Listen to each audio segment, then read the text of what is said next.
What is up, bros and broettes? I am Slasher44, and today we have some awesome Call of Duty news. So as you guys probably have noticed, I've kind of taken a step back away from the Call of Duty news for a little while, but that was just because I was so freaking busy. If you guys don't know why, you can check out yesterday's video where I explain all of that, but we've got some huge Call of Duty news today to bring me back in the Call of Duty news scene. So today yesterday we found out the MP40 and the M1911 from World at War are coming back in Call of Duty Advanced Warfare. That's right, so we got an SMG and a pistol coming back to the game, and this is huge news for me personally, because the first Call of Duty game I played was World at War, and let me tell you, it was one of my favorites, and the supreme gun in that game was the MP40. So we'll start off by talking about the MP40. So the description that they give us in the article, which you can check out, link in the description, is the MP40 is a fully automatic submachine gun. It has a steady rate of fire, which can be used in bursts to maintain accuracy at distances.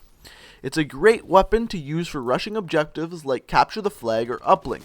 The MP40 features 4 variants, with the base weapon being unlocked once one of the variants has been unlocked via supply drops or advanced supply drops. So, what can we learn from this? A couple of things. First of all, there are 4 variants for the gun plus the base variant, so 5 total variants for it. Well, you unlock it by simply getting it from a care package. You can get these from regular supply drops or advanced supply drops. Another thing we learned about this is it's a fully automatic submachine gun that probably has a pretty high recoil. Reason being, it says it can be used in bursts to maintain the accuracy, which means it doesn't have great accuracy, or you just be able to hold down the trigger and therefore have good accuracy. Also, it has a steady fire rate. It doesn't say a fast fire rate, a steady fire rate. So what I can learn from this, it's probably a high damage submachine gun with a middle of the road fire rate with a high recoil. That's pretty much what you can guess from that description there. So the next thing we got is the M1911 pistol, and this one description is as follows. The classic 1911 pistol returns as the first new secondary to be introduced in Advanced Warfare. Remember, the M1 Irons was not a secondary weapon, it was a special weapon.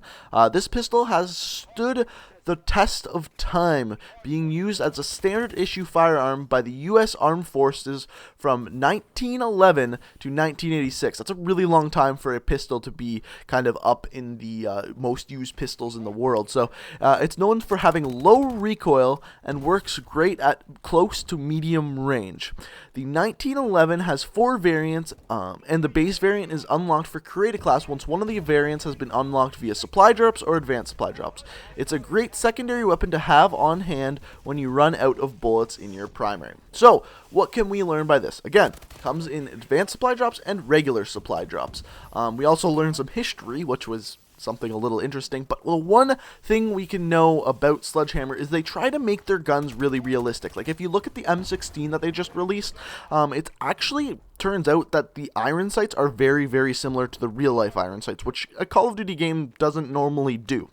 So, in this, it says it has low recoil that works at close to medium range. So what can we learn by this? It's probably a low damage weapon with a high fire rate and low recoil. That's pretty much what we can learn from that. Reason being, it says works right at close to medium range. Generally, a weapon with high fire rate works well at close to medium range, and it just says straight out that it has low recoil. So we learned a lot about these weapons, and I don't know if I said it already, but these weapons are available on the 29th of September, so probably the 29th of October on PlayStation 4, PlayStation 3, and PC. What does this mean? This is probably the last set of weapons coming to Advanced Warfare. It most likely is, if we look at this, because when these weapons come to PS4 and PS3, it's only like 2 weeks, not even, away from the release of Black Ops 3. So most likely these are the last ones to be added. So let me know what you think in the comment section below. Click that like button if you found this video informative, and subscribe to join the Ink Army. I hope you guys enjoyed, and until next time, peace out.